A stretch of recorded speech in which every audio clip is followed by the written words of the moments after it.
Welcome to Purpose 360.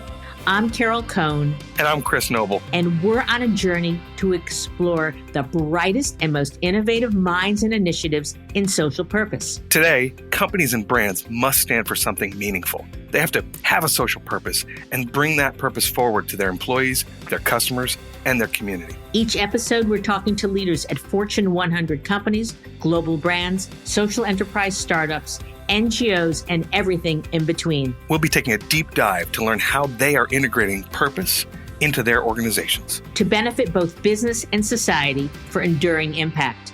Join us.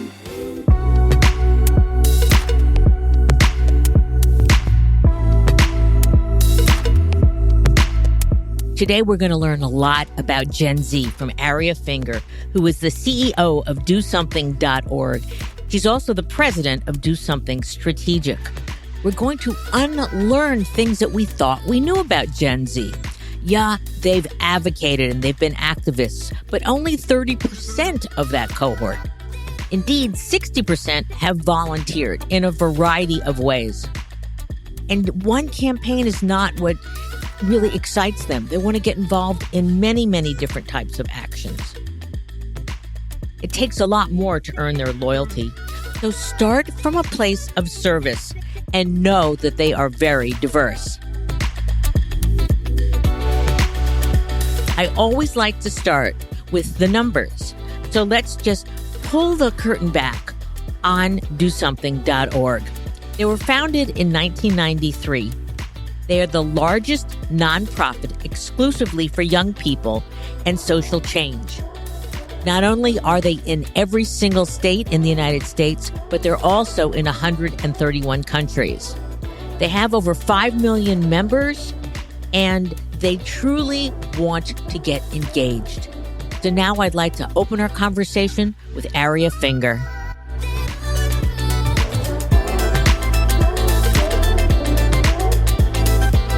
Welcome, Aria. Thanks. Great to be here. We are thrilled to have Aria because her entire career has been at DoSomething. And so we want to find out a little bit about her secrets to why did she stay and how did she move up through the organization. What we're going to cover today is truly Gen Z. And maybe we'll get some insights into the next generation because DoSomething has more than 5 million members. The organization creates massive initiatives that activates young people around a specific cause.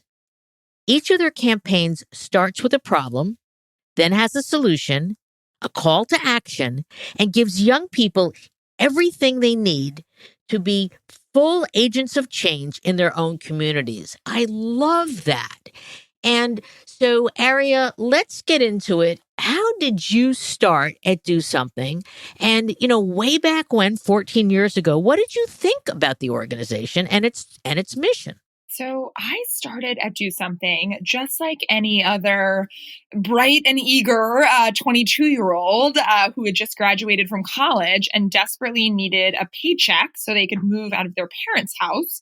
I had been an economics major in college, and I wanted to go into the nonprofit world because I was a little stubborn and I wanted to sort of prove that nonprofits could be efficient and effective and market driven. And so I spammed every nonprofit in New York City, diligently checking the idealist.org job listings as any good nonprofiteer does. Thanks, Amidar, the founder. And I came across this job at DoSomething. I had never heard of the organization. But what excited me was that, one, they had sort of a cheeky and fun attitude. Social change did not have to be boring. And also, they covered every issue. So everything I cared about, homelessness, poverty, inequality, cancer, mental health, discrimination, you name it, they covered. And so they hilariously asked me to fax in, this is true, a PowerPoint presentation for why I should be hired. And I did, and I was lucky enough to join a tiny 6-person purpose-driven team. That's amazing. And you started as an associate. You then moved up to biz dev. Then you were the CMO, then the COO, and now CEO. And the great thing is that, you spent 3 years, 5 years in those positions. So you really got a lot of traction. I would be remiss not to give our listeners a little bit more about your breadth, because you are the largest not-for-profit exclusively for young people and social change around the globe. You're across every single state in the U.S., and you're in 131 countries. You were founded, as you said, some years ago, 1993. And then here's the fun fact. Aria is 6 feet tall. And whenever we're together, it's the funniest picture in the world because I'm 5 feet tall. So now, Chris, I got to turn it over to you because I got to get serious again. Well, it's hard work to get you both in the picture. It's really the tricky part. Funny. That's the hard thing. The one thing I love about Do Something. So we've done some projects with them at Matchfire, and some of our brands have worked with Do Something. And it's not just that they're engaging an audience that brands covet and is necessary. It's that the way they engage that audience is by driving them to do good and take action.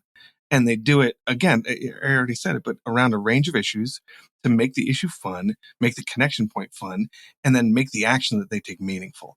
So it's really worthwhile to put folks through that exercise. If you have a Gen Z in the house, you should send them to DoSomething.org because there's a lot of good activity there. So we already talked a little bit about how the platform works and the role that you all have played in engaging young people, but really it's a movement. So why is that important? Why is a youth-led movement important to this generation? And how does that attach between advocacy and leadership for young people today? So I think that young people, and really all people, have always been excited about social change. The society's constraints just let them be more or less impactful or vocal. And now with the rise of social media and disaggregated media, the voices of the people, for better or worse, are able to get out there. And so this generation sees that they can have a power to make change, and they want to. And so for so long, we had, everywhere this idea that some people were the helpers and some people were the sort of receivers of aid. And there's this beautiful quote from Carol Stern, who was at UNICEF, and she said, she was talking to like a 12-year-old boy, and he said, I used to be a get. I used to get things from people, and now I'm a give. And that is the heart of it. It's like anyone should be able to be a give. Any young person, no matter their income, their race, their geography, their sexual orientation, should be able to feel the power that you can feel from helping others, advocating for yourself, and truly believing in that agency. And so that's why it's important that it's youth-led, because we can help them and facilitate them and do all those things, but ultimately we should hand over the tools to the young people. I'd love to have you just go back a second and tell us how the platform works. And I know in the beginning you had periods where you had some key social issue campaigns, but now you've got tons of them. So share this with our listeners. Sure. So right from the start, back in 1993, when we were founded, it was all about the power of young people to make change. How do we make sort of community service as cool and as regular as after school sports? And the mission hasn't changed. We are still all about the power of young people and how do we get them to volunteer and be civically engaged. The just tools of how we do it have changed because now we are, as you said, we are a platform. And so the way it works is that we have over 300 campaigns live on our website, again, on every cause that young people care about. And then they raise their hand and opt in to take action on that issue. And then hopefully we feed them more and more campaigns. If they did a global warming campaign, it's like, let's give them another campaign that's on sustainability. If they decided they wanted to create cards as their activity, let's give them something else that's hands-on and creative. So how can we serve up young people the sort of causes and campaigns and actions that they're most likely to be well suited to do? And what's your favorite right now? One or two campaigns? Oh, choosing between my favorite All right, children. give us a list. No. One campaign that we have running right now, which I think is really meaningful, is a campaign called Mental Note. And we're doing this in conjunction with Harry's. And the whole point of this campaign is to target men with the idea that mental health doesn't have to be a deficit, doesn't have to be something you're shy to talk about, should be something that everyone is talking about and getting sort of the help and communication that they need around around it, because I think so often mental health is stigmatized. And it's especially hard for men to discuss, or male identifying folks. And so I love this idea that we are destigmatizing something and also giving people a way to reach out to their friends and family and make sure they're okay. So that is one of the campaigns that I love right now. But the other that I have to mention is a throwback that we've actually been running for 9 years. And it was a campaign that I founded. I was on the founding team. And it's called Teens for Genes. And it's all about collecting genes for homeless young people throughout the United States. And the reason it's so critical is because sometimes homelessness isn't sort of as quote unquote buzzy as other issues, as gun violence prevention or climate change or whatever it might be. But once you hear that a third of all homeless people in the United States are under the age of 18, you think like, how could we not be helping these children? And so really excited for the youth of this country to step up, provide genes for kids who are experiencing homelessness, and give them a route to, feeling just like a normal kid. Now, you've had a partner. You had Aeropostale for a while. Are they still a partner, or do you have others for that campaign? Yes, Aeropostale is the longtime partner of this campaign. They've been truly amazing. And not only are they sponsoring the campaign, but if you pass an Aeropostale store, I mean, their marketing, their digital footprint, their windows, their bags, like everything they're doing talks about the campaign, which I think is the way that, a social change campaign should be done now. It shouldn't just be writing a check. It should be, how do we integrate this fully into all of our marketing so we can provide our tangible and intangible assets to the cause? And how do you help them to keep that fresh? Considering young people want the latest, the greatest, what's going to inspire me today? Yeah, I think what's been really compelling about that campaign is that this has always been an issue that resonated with young people when we put the campaign right in front of them. But I think that candidly today versus 10 years ago, we were just a lot more intersectional in our thinking. And so when we talk about homelessness now, we talk about the unique effects it has on the LGBTQ community, and how it affects people of color differentially, and how we can support sort of the communities that are the most marginalized. And I don't think we were talking about that 10 years ago. We should have been, but we weren't. And so ensuring that we're talking about everything in an intersectional light. I think that for our listeners, that's a really, really important point, because you don't have to switch a social issue. You can go deeper into it and could explore segmentations of it. So kudos to you. I think the lesson there is, start and don't hold back from starting, but be open to moving it along as you go and kind of keeping with the times. And kind of to that light, if you look at the core social issues that you focus on through DoSomething: education, mental health, homelessness, as you just mentioned, poverty, environment, bullying, etc. Which are the most important issues for Gen Z today? So it's that same thing, right? If you're gonna start something tomorrow, how do you embrace what you're going to start? How do you decide what to work on based on the population that you serve? And then where do you see the most engagement or conversation, just as a practical matter? Yeah, so I do think that, listen, taking on a new issue every year, that's fantastic and that's exciting.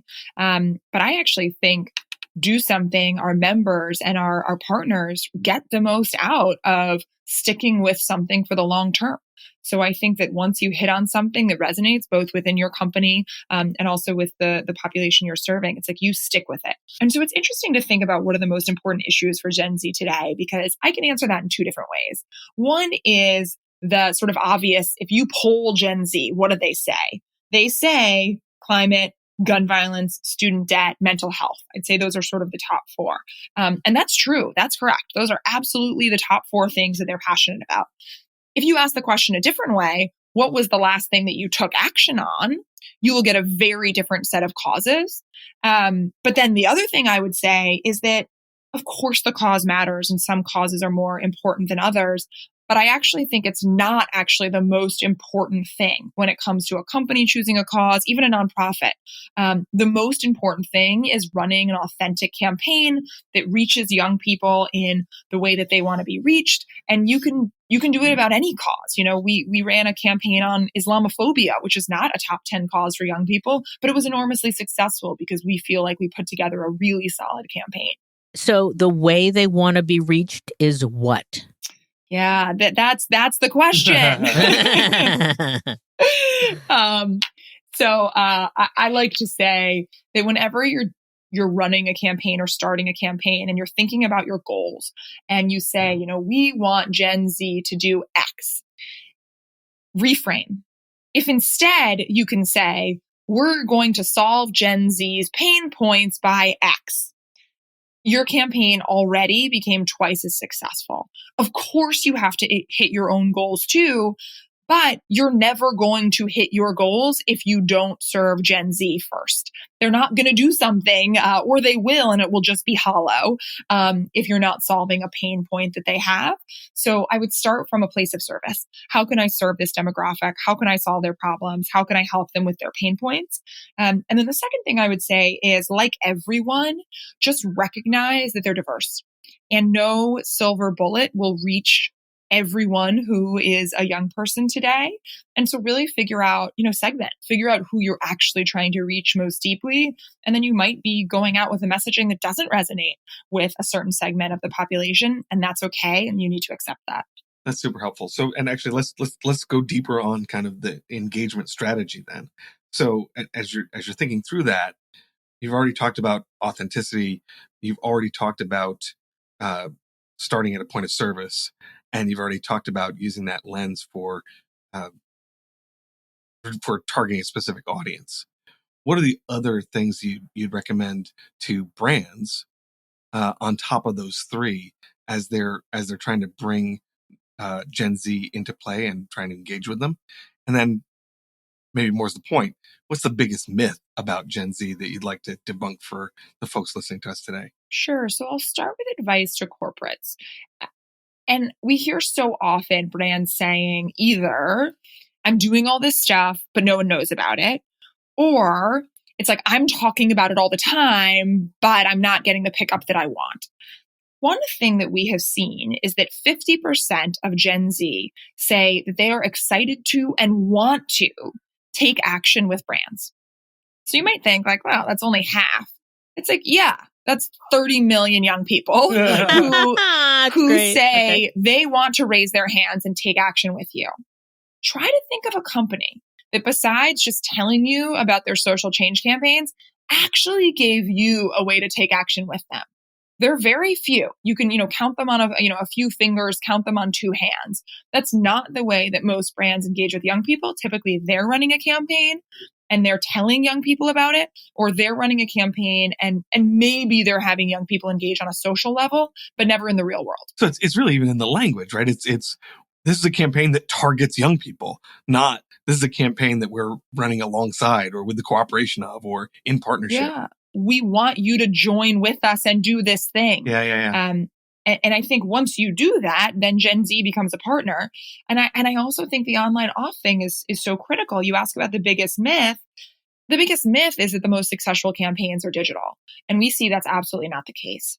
Our most successful campaigns are a combination of digital and on the ground. And through all of our research, when we ask young people, like, how do you want to raise your voice on social issues? It's like, well, face to face, at school, talking to my parents. It's like social media is like number 6. So if you're not using IRL in real life tactics, you're probably not actually getting the engagement that you want. Okay, IRL. I don't know the acronym. In real life. Oh my God, I just learned something. Thank you. I'm really late is usually how I use it, but that's... Yeah, and that's true. That's just me showing up to places. Well, so I guess the next kind of natural place to think about is you already talked about kind of young people demanding companies and brands work with them. Do they demand that a brand take a particular stand, or are they just looking for some kind of action and authentic commitment? So I don't think a brand has to take a stand on every issue. They would be exhausted. And if you actually look at young people's actions, say like over the last year, sort of activism and advocacy and attending protests is certainly on the rise, but still less than 30% of young people have engaged in one of those activities over the last year. Yet, if you look at volunteerism, you see 60% of young people have engaged in volunteerism, mostly on a monthly basis, but at least in the last year. So double the number of young people are engaging in volunteer actions versus advocacy actions. So what I think that signals to brands is you don't need to be on the bleeding edge of advocacy or a controversial issue to resonate with this demographic. But I do think that you need to be consistent, true to your brand, and you need to do this again and again. And I think that's one of the biggest mistakes that we see is that a brand will say like, hey, yeah, I ran this back to school campaign that was all about cause. And like my brand didn't go anywhere. Mm-hmm. And it's like, yeah, that was a wonderful one-time cause, but you need your company inside and out to be committed to that issue. And then you need to prove it. And one campaign doesn't prove it as much as it needs to be. So just going back quickly to volunteering being a goal and volunteering being something that engages Gen Z, do you find that the need for a physical activity skews your audience towards volunteering? Interesting. No, I don't. So, for instance, a few years ago, President Trump tweeted about DACA, which is essentially whether dreamers, folks who were brought to this country when they were children, but are undocumented, can stay here. And DoSomething is a nonpartisan organization. We don't endorse candidates. We don't even sort of really take a stand against what the president is doing. But we know that a lot of our members are Latino, a lot of our members are dreamers, and a lot of our members, regardless of their race, really care about DACA and a path to citizenship. So Trump tweeted about the end of DACA, and we did a week of action called Defend Dreamers. And so you might think like, okay, that is pure advocacy. Like that either has to all be calling your congressman. There's no volunteerism piece. But we actually created that week of action for a very specific reason. One is we wanted to be specific about what you should do each day because choice leads to paralysis. We wanted to give people one task per day. But second, we knew that people would find different actions, differentially valuable to them. And one of the most important things for a young person taking action is that they feel like the action is valuable. And young people disagree on what is valuable to the space. So one day we had young people call their congressman. Another day we had young people talk to their parents about dreamers. Another day we had people do a volunteer action. Make posters that say dreamers are welcome here and post them around your school so that all young people at your school feel welcome regardless of status. So as you can see, it was something that perhaps leads to an advocacy action, but we were able to create things that were digital, in real life, calling, some were advocacy, some were volunteer. And I think that mix made the campaign that much stronger. But again, especially because we did one call to action per day. So they knew exactly what they were supposed to be doing on any given day. And you communicate with them via text as well as email? Yes, text and email for that campaign. And the response was insane. We saw 98,000 young people sign up in 48 hours. I mean, wow. It was just incredible. And I think also, again, the variety of calls to action really helped make that campaign a success. That sets us right up for kind of what DoSomething might do about this next election. Well, I know that you have had voter registration. Are you continuing to do that? And I know you want to be nonpartisan, but is voter registration something that's really important that's happening this year? Yeah, so we did voter registration in 2018 for the first time ever. And I will say on the record that it was one of the hardest things we ever did. Why? Why was that? Even with youth enthusiasm, sort of at the highest levels in 25 plus years, conversion rates for voter registration are way lower than conversion rates for any other type of volunteer action. Okay. And so even though, again, young people are excited, it's not as popular as doing a homelessness campaign or doing a cancer campaign or a mental health campaign. That being said, we saw that we were pretty good at it. And we also put together sort of a lean, agile team that could move quickly, fail fast, and make change. And that was critical, that it was just like, you want to try this, you have a hypothesis, go.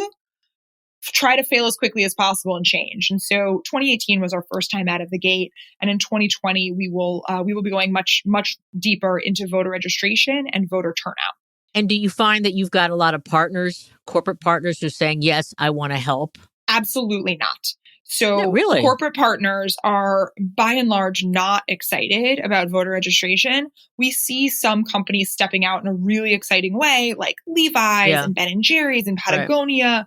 But we don't see the excitement that we see around this issue as we do for our other issues. And so we're actually going to foundations and high net worth individuals to fund our work. Well, so I guess the last question we wanted to touch on, just kind of looking at your worldview, is that you're also the CEO of Do Something Strategic, the consulting arm for Do Something. So can you explain a little bit about what that does and what you've learned, and I guess how companies and nonprofits can use the work and the research that you all are doing there to more deeply engage with Gen Z? Yeah, so Do Something Strategic was founded back in 2013, I guess. Ooh, a long time. And it was founded with a dual mission. One is we saw the increasing excitement that both brands and nonprofits had about engaging young people through purpose. And we knew that we could help them make better campaigns and run more effective campaigning strategies and help nonprofits who might be legacy nonprofits. And so they have an aging donor base. How can they reach this next generation? And two, we saw potential for an earned income revenue stream for Do Something because 100% of the profits from Do Something Strategic go back to fund Do Something. And so we work with, everyone from Nike to Habitat for Humanity to the Wilderness Society to PwC on ways that they can create authentic relationships with the next generation and use the power of purpose. Oh, that's exciting. That's really, really great. What's the biggest need that these corporations have besides understanding how to engage in an authentic way? What else do they need? Is it a communications? Is it how they communicate, how they activate their employees? What are you seeing? So I think it really depends on the company because we see a real difference depending on who you are. Some companies come to us and say, "Hey, we are all in on this. We are so excited," and this is the same for nonprofits. We need a strategy for how to reach young people because our strategies aren't working. We're trying it and it's not effective. So we clearly need to change something. But on the other side of the coin, we still do see companies and nonprofits especially saying, I don't know if this next generation is the right generation. We hear that from nonprofits. It's like, we're not sure if we're ready to go after young people. We're going to stick with our, sort of average donor of 65. And then on the company side, they know that they're in on young people, but they're not sure if they're in on purpose. They say, we don't believe it. We don't believe that young people care about a company being purpose driven. That's really nice, but we don't know if it's actually going to drive sales. So I think depending on the company's orientation, we either have to do more sort of research and teaching work to prove that you must use purpose to engage this next generation, or you won't be as effective. And then for others, it's more about the strategy. Let's take what you're doing right now and sort of do a brand audit and see where you might have some holes in what you're doing. And most of your employees are you call your titles. I love it. Chief Old Person. It should also be Chief Old and Tall Person. But most of your employees are under 30. And so how do you, in terms of, I'm just curious on a management basis, is it a different way of working with them, getting their voice? How do you lead them? So I have an incredible team of mostly young and not so young people here at Do Something. And I think one of the best things that we do is, and we could always do it better, is that we are sort of in proximity to young people as often as we can, both from like a quantitative and qualitative point of view. So what I mean is that we have paid college interns in our office at all times. We are constantly trying to learn about this generation. We have a Slack channel called 10 at 10 where people just constantly post articles, news stories, research papers on this next generation. And so we're always learning about who they are. And to your point, I'm not Gen Z. I'm barely a millennial. So I think it has less to do with me leading and more to do with how do we surface the best ideas. Now, do you share that Slack channel? Is it open to anybody? Is it just in your universe and with your partner companies? It is actually just with Do Something internally, but it is something that we actually suggest as part of our brand audit when we're talking to other folks of what's a way that you can just become immersed in the lives of young people. I also see that online in your community, you have a lot of great content. You have great articles dealing with all sorts of social issues. How have you found, first of all, I've heard that, well, Gen Z, they don't read. But that doesn't seem the case. And so, what's your experience in terms of the educational side of your members? The educational piece is actually critical to us because one of the sort of top phrases that our members say about us is that we are a trusted resource. And we often find that when, a terrible shooting has just occurred, we'll text out to our members and tell them, like, this is what's happening. This is the misinformation. Here's what to know. And they say that we're breaking news for them. They're finding out about these things from us first. And so I think we help them, make sense of things. And I have to admit, even me, I consider myself sort of like the causiest, most of the moment cause person out there. But I learn from my staff. I mean, we have such a sort of diverse in every way staff that it's wonderful to hear different people's perspectives on what's going on. And so hopefully we can bring those diverse perspectives to our membership. You also have your annual event, which I've been at. Sometimes I'm not in town. How have you found that as a mechanism to educate both your staff, your members, corporate partners? So that's been effective for us because it's also a time when we get to let our staff shine. I mean, I am on this podcast with you and I'm the CEO, but our campaigners who are doing like the everyday work on the front lines, they're twice as good as I am. They know what's going on, 10x that I do. And so I loved that, for instance, at our youth engagement summit this year, it was our civic action lead who is maybe 20, who was giving, the keynote, and the, moderator of the whole day was our incredible campaigns manager, who again is like 26, but she's awesome. So she was leading the day. And we didn't choose them because they were young. We just chose them because they were the best people who knew the content the best and could lead the day. And so I think that's the key for anything. When you're not choosing people just because they're the youngest, you're choosing people just because they're the best. And you happen to have this sort of diverse squad of folks to choose from. How large is your team right now?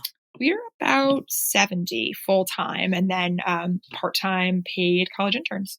And then how many in DoSomething Strategic? Oh, that includes DoSomething Strategic. Yes, okay. DoSomething Strategic is about 11 right now.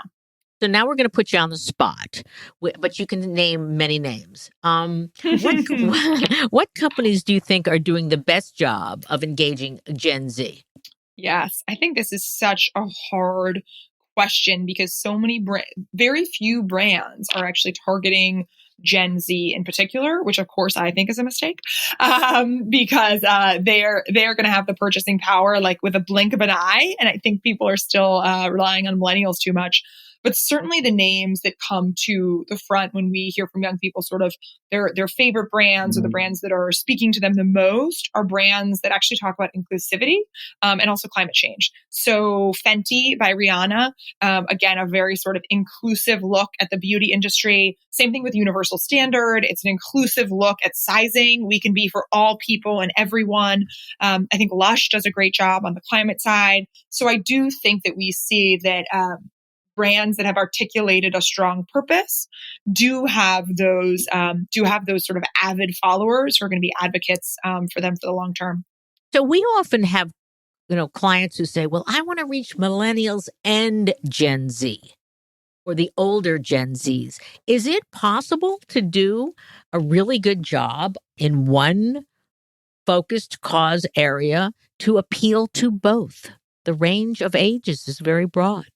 I think absolutely. I mean, listen, I think actually the message is the same. The message is also often the same, whether you're reaching out to someone who's 20 or 70. It's just sort of the media that's different. And so you're going to have the same messaging and the same strategy. You're just going to use a different channel. So whereas you might be using TikTok to reach the teen demographic, okay, great. You'll use Reddit to reach millennials, and then you'll use, NPR to reach the older folks. Great. Okay. And me, to be clear. So I do think you absolutely can reach both. You just have to be honest about sort of what you're doing and what your targets are and what channels you should be using. And let's talk about measurement. Obviously, you've said, companies are like, well, we ran the campaign and sales, didn't increase. is net promoter scores, or is there social engagement? Is there growing the community? Are you asked? I assume you are, for both Do Something and Do Something Strategic. You're asked to engage in measurement. So what are the most effective measures that an organization, a corporate, can use? Well, I think the exciting thing is for a lot of our partners on the Do Something side, the metrics that they put in place are all around impact and cost, because they know if those metrics do well, then the rest is taken care of. It's like, if we can authentically make an impact, we're good. Harry's told us, we want to know how many men are being reached for this mental health campaign and getting the resources they need. It's like, that's awesome. Like, our thoughts are aligned. From a short-term perspective, though, you're absolutely right. It's like net promoter score, brand affinity, awareness, and association of that brand with a cause is what we use in the short term. But I think you're going to see the long term being more critical. A lot of brands have said this. It's like, we're not creating purpose or creating these campaigns for the consumers of today. We're creating these campaigns for the consumers of 5 years from now. And so, your short-term results might be okay without it, but you're going to wonder why in 5 years you have lost you've lost the trust of this generation. And so I think that is one thing that's really key. And I'll just say for anyone, I just saw Mark Pritchard down at Social Capital speak, and the numbers that he shared about how his brands jumped in terms of sales and consumer sentiment after embracing purpose, embracing diversity in an authentic way, like actually getting more people of color onto their teams and actually creating better policies for women and sort of actually doing that hard work. His numbers speak for themselves. And so I do think a brand can also see real numbers in form of, their P&L looking better tomorrow than it did today. I'm glad you brought it back to your economics degree at the end. Absolutely. Always. Well, not to be too much of a Mark Pritchard fangirl, but the other thing he said that I thought was so critical was, if a company gives to a nonprofit and gets nothing in return, that's philanthropy. And philanthropy is wonderful. And every company, I'm paraphrasing now, so don't quote me, every company should be doing it. Absolutely. But you can only do so much philanthropy as a company. If you are giving to a nonprofit or partnering with a nonprofit and your brand is getting a lift or you're seeing more sales, that's business strategy. And you will do that till the cows come home. And so ultimately, it's better for everyone if you can align your purpose with your business strategy, because then the nonprofits get more. And I love that, because I want nonprofits to get the most. We talked about channels and we talked about measurement. And then just at the end there, you gave me a different idea, that it's less about the raw engagement and more about starting a conversation and kind of building an audience over time. Does that resonate with Gen Z? Are they looking for long-term relationships with brands, or are they caught up in fads and things in the moment, right? That's the rap against them. I would say that rap against them is not borne out in the data, period. People say that like Gen Z and millennials change jobs like every day, when other people, it's like, no, actually the data doesn't really show that they're much more of a job hopper than previous generations.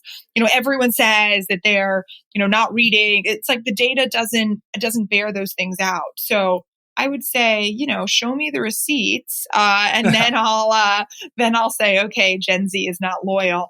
I think they are loyal, but they also want something more than previous people did. It takes more to get their loyalty. And so, yeah, you got to fight harder for it. Okay, so what's the next generation going to be like after Gen Z? Oh, gosh. I was going to say I don't know at all, but I have a 4-year-old and a 2-year-old at home. Yeah, you do. We're starting on double A, right? Isn't that it? Yeah, God only knows. There are going to be so many just horrid monikers that people are going to be trying to coin over the next 10 years. I am not here for it. But I just think and I'm hoping, and I'm a positive gal, I'm just hoping it keeps getting better and better. If we can give more people voices, it all comes back actually to consumer power, because businesses will only change so much. They respond to consumers and they respond to employees. So we as citizens, whether that's consumers or employees, need to make our voices heard. And that's how we will get companies to change. Otherwise, companies won't do the hard work. It's not in their best interest. Before we go, I'm curious about what company or companies are doing a great job with their employees in your eyes related to Gen Z, but it's more of an internal activation than an external? Sure. So, I mean, two companies that come to mind immediately. One is Starbucks. So, for young people overall, the biggest pain point they have, their biggest fear, is about paying for college. And so, you'd think about student debt. Student debt is obviously critical, but paying for college sort of comes before that, and animates even more folks than the number who are in debt. And so Starbucks program, they said they didn't do it to increase retention or they didn't do it to have a business gain, but that they saw business gains come from their policy of digital online college for their employees. And so I think that's pretty critical. And I think the other company, and this is probably a little past Gen Z, but not much, because, people in the US have babies at, 20, 25, 26, 27, 28. And some certainly earlier, is Levi's new policy on parental leave that extends to retail workers. And I think young people are discerning, and they're going to start understanding what different companies are providing to their corporate employees versus their retail employees, and demanding something equitable. You've given us a tremendous amount of insights in terms of companies and brands working with Gen Z, what Gen Z is looking for. If you were going to be at a conference that they're the newbies to purpose, what would you say are the first 3 most important things they should think about before they start on a Gen Z relationship journey? When you're thinking about this generation, and again, I think it applies more broadly, but I think it's especially important with young people, is that you typically think of either like Emma Gonzalez and Little Miss Flint and the amazing young people, or you think of like, I eat Cheetos and I take selfies. And so what I like to say is, number one, you need to remember that young people are high-low. We had our members at a Newark high school do a voter registration drive yesterday. Mhm. That was interrupted by a promposal. Awesome. Let's talk voter reg and let's talk proposals. That's High, very funny. low can Okay. exist within the Mhm. same community. Number two is data. We are all making incorrect assumptions based on like our niece who lives in Rye. And it's just like, no matter how many young people you talk about that are part of Gen Z, great. Use that to color the quantitative data you get, because the data is so important and will get you out of your bubble. And number three, I would just say, as I said before, think about serving them. You will serve yourself 100 times better if your first thought is, how do I serve them? Because Greta Thunberg is amazing, and she's had a huge impact on the entire globe, especially to a lot of old people. What can we as listeners learn from her, considering she is a Gen Z, older Gen Z, and are we going to see more Gretas? Well, if DoSomething has anything to say about it, you will, because we're cooking something up. And not to end actually on a negative note, but I think there's 2 important things to learn about Greta. One is that she did have a certain amount of privilege for this to happen. And I think, we need to think of all of the times. Parkland is a great example, when all of a sudden, white kids were speaking up about an issue and people were listening, and, Black kids and kids of color had been talking about the same issue for a long time and not getting the same airspace. So let's just be really careful about the young people we lift up. Let's continue to lift up Greta because she's amazing, but let's also lift up Mari Copney, Little Miss Flint, and Naomi Wadler, who's fighting for gun violence rights and all those other things. And the second thing I will say is that our whole culture has a little bit of a problem with hero worship.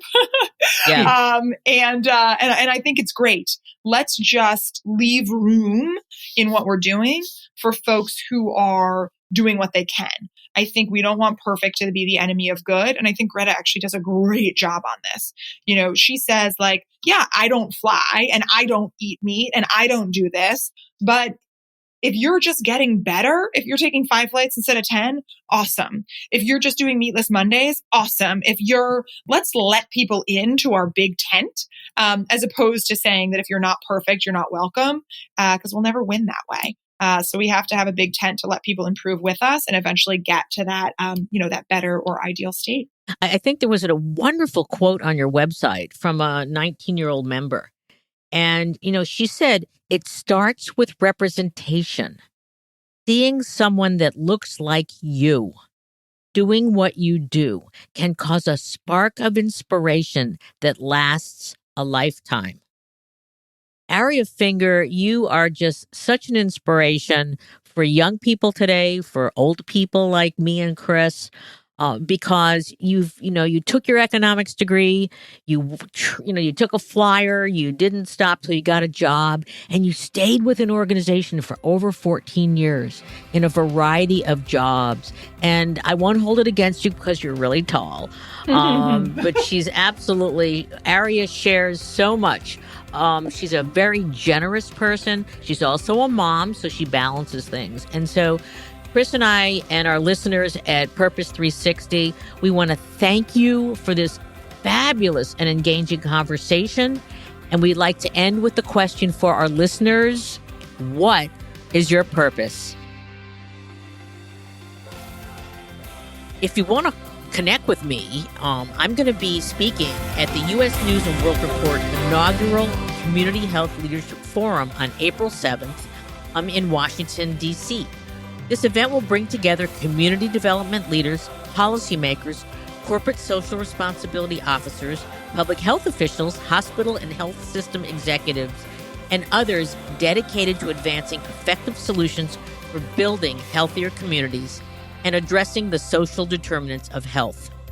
If you'd like to attend, we have a special 30% discount on registration at usnews.com/CHLF.